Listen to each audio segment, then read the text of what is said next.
As a current or former government employee or active duty military, you are a part of the largest employer in the world, and you have a powerful compensation package that includes many benefits from pension and survivor annuities when you retire, health insurance, life insurance, and the TSP. Now, this package has a myriad of options that completely change the approach that you need to take when doing financial planning and structuring your investment portfolio. OPM does a good job of having tons, and if you've been on the OPM website, you know I mean tons of information available. While this is great, sometimes it can be overwhelming and feel like you're reading portions of the IRS code.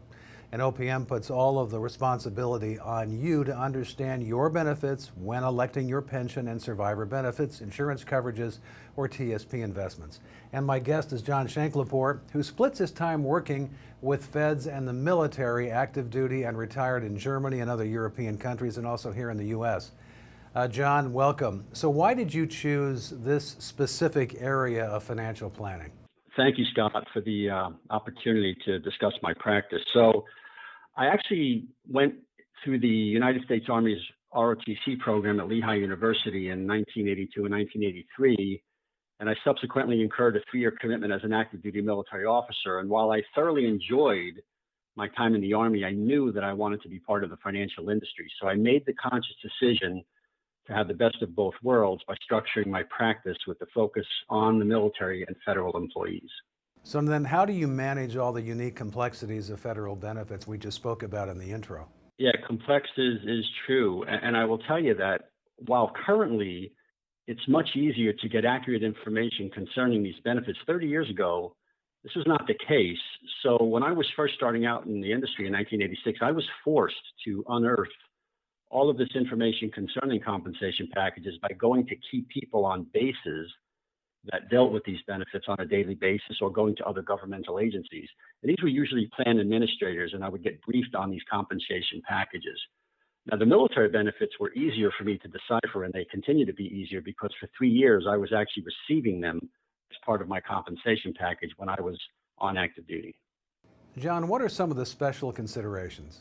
Information is much easier with the advent, of course, of the internet and just any blog or any sort of website. You can get fairly good information, but I don't think it takes the place of an experienced advisor. And I think when you talk about some of the special considerations, I think a lot of federal employees and active duty military are not aware of all of the benefits, specifically the lump sum future value of their pensions. You know, in the past, civilian corporations would offer generous pensions that could be counted on to allow someone a comfortable retirement. But today, the shift has been gone to defined contribution plans, such as a 401k or the thrift savings plan. But federal employees in active duty receive both a pension and a defined contribution plan, and that puts them in a really strong position to have a stress-free retirement. I mean, if you think about this, you never run out of money. That is a huge relief. Who is your ideal client? Who do you like to work with? Yeah, that's a good question. You know, although I would love to be all things to all people, the way our industry is now, it's just not possible. The products and services are too vast, and quite frankly, the compliance requirements are cumbersome and oppressive. So specifically, I focus on the segment of the military and federal employee population that can best benefit from the various strategies I employ, specifically in the area of risk mitigation that allows for the accumulation, protection, and distribution of wealth. Specifically for active duty military, I focus on the ranks of major, which would be an 04, and anything above, lieutenant colonel, colonel, and general and flag officers. For the enlisted military, I focus on the senior enlisted, E8s and E9s, and for the warrant officer ranks, every rank from W1 to W5. On the federal side, federal employee side, since a large majority of these folks are retired military, I usually work with people that are GS11 and above. John, how are you different from other planners? It's my attitude. I've come to learn that the military and the federal employee are really underserved in this industry. Most planners just do not view this as a lucrative market. And plus, it takes time to learn all the nuances of the compensation packages of the military and the federal employee.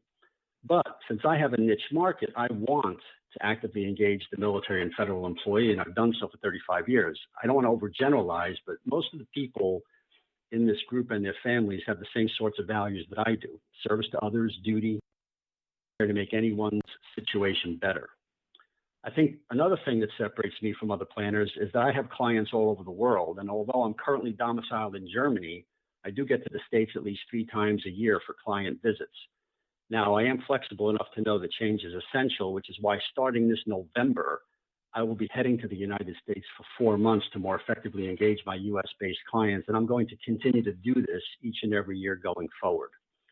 I think the last thing that is a distinguishing characteristic of my practice is that I'm able to take the significant advantages that my clients have, such as pensions and benefits, and I can combine these things with the wide range of technologies that I use in my practice to show my clients that they really can enjoy a glide path to retirement while avoiding a lot of the stress along the way that some of their peers have to endure. And finally, when is the best time for someone to start planning around their pension? Yeah, that's a great question. I would say 5 years before retirement would give me a chance to come up with the best alternatives on the investment side. Generally, 5 years before retirement, a client knows what he or she is going to retire, what rank they're going to retire at, and then we can calculate the pension, and I can show the client just how that can be comfortably invested. On the insurance side, a client has a choice to make. Do I take the government pension protection plan, whether it's military or civilian, or do I go with an alternative?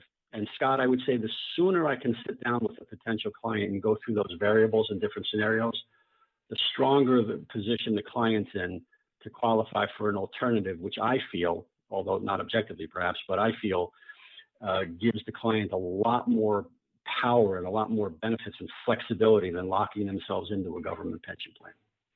That's John Sciancalepore in Germany, and this is Retirement News Online.